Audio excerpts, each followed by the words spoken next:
Morning, this is the top of House Mountain and a world of red sandstone and white limestone.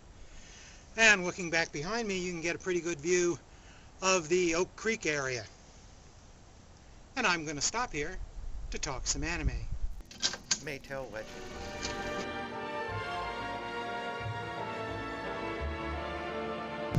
Galaxy Express 39 is one of venerable manga artist Leiji Matsumoto's more fanciful sci-fi anime creations.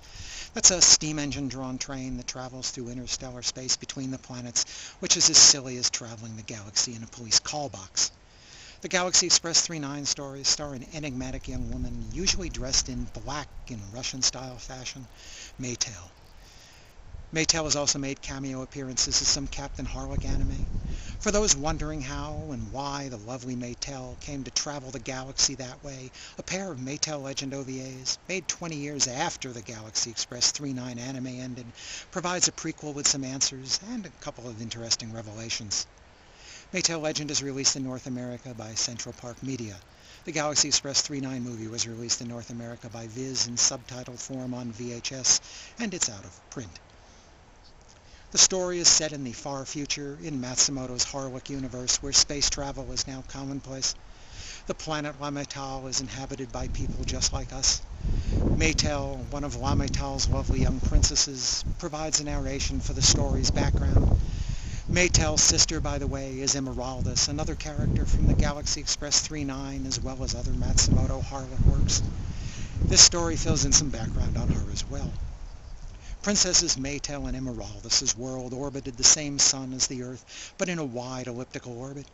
But even as that orbit now gets disrupted by the passage of a dark sun, La Maytal is being thrown into the deeper recesses of interstellar space and further away from the sun. The weather's turning colder than Hoth, and it looks like the people are doomed. La Maytal's most renowned scientist, Hardgear, has developed a process to convert flesh and blood people into mechanical bodies. He proposes that everyone on La Maytal be converted so that they don't feel cold or need food. As long as spare parts hold out, it's practical immortality. Hardgear has already converted himself into what he thinks is the ideal form of life, the machine body. Desperate to save the world, Maytel's mother, Queen Prometheum, agrees to the conversion of herself despite the protests of her daughters, and she suggests the entire planet convert.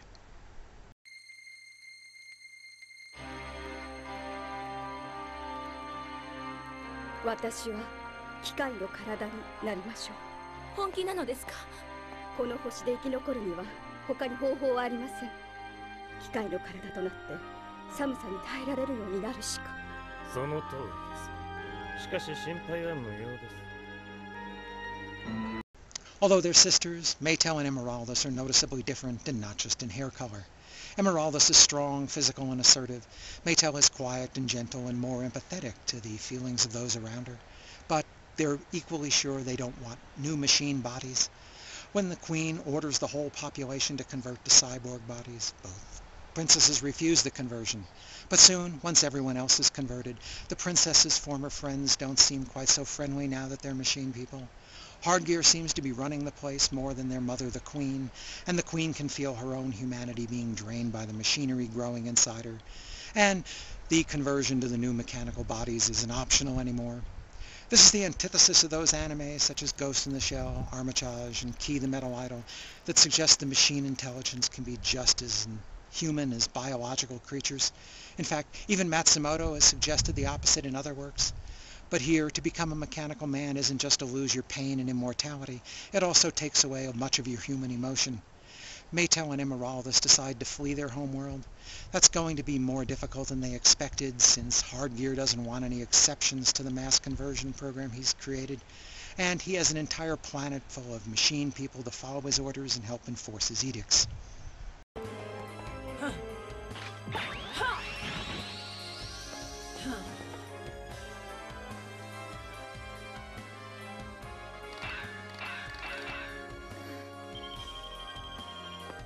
What's wrong, dear? Your gun can't fire fast enough?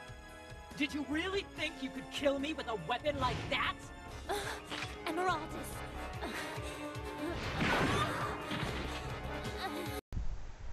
I'm conflicted in my opinion on Maytale Legend.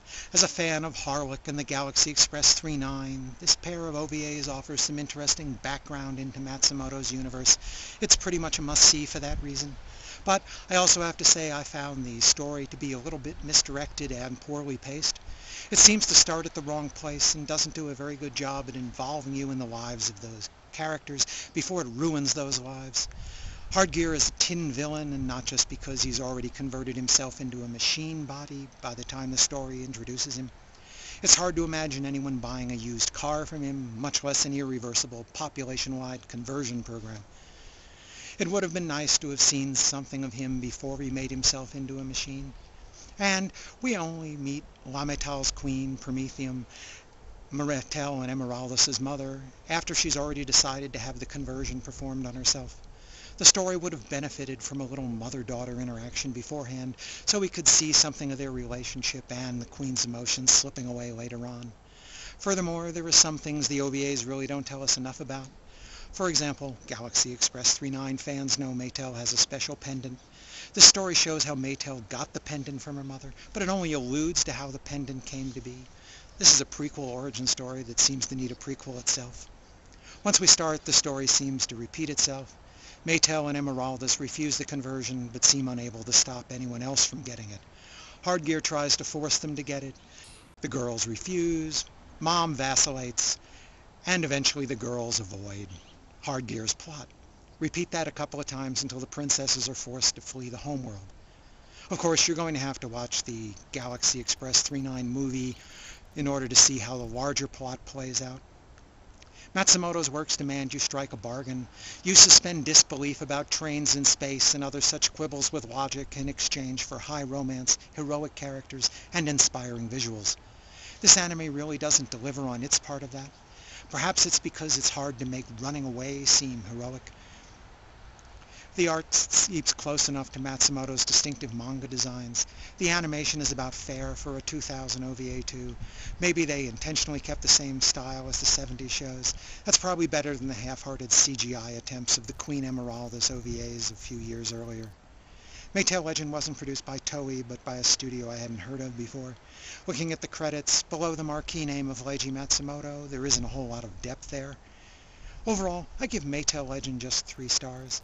If you've never watched the Galaxy Express 39 movies or TV show and aren't already a big fan of Leiji Matsumoto's world of Captain Harlock and his other characters, this is not the introduction I'd recommend.